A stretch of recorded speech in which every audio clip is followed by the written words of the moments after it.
आज आहे अनंत चतुर्दशी।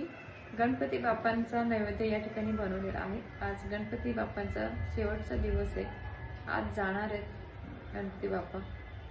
तर तुम्हाला मी दाखवते गणपती बाप्पांचा नैवेद्य। या ठिकाणी 11 पदार्थ बनवले, पण सगळे काही ताटात बसले नाहीत। यात जेवढे बसलेत मी तुम्हाला दाखवते।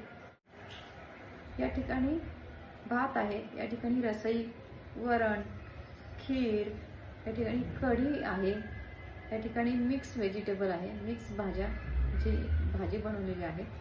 या ठिकाणी भजी आहे, कुरडई पण आहे, पण यात जागा नाही आहे। या ठिकाणी पोळी आहे आणि अजून उडदाचे वडे पण आहेत, तर ते काही यात बसले नाही। तर कशी वाटली तुम्हाला ही थाली, अनंत चतुर्दशी थाली?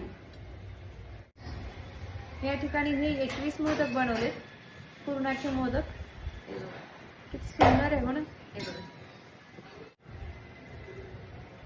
ते ही थाली आणि हे मोदक आणि बाकीचे पदार्थ अजून आहेत।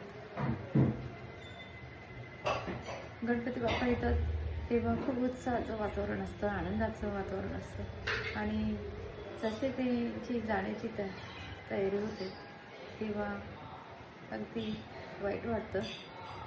कसे 10 दिवस गेलेत कळालंच नाही।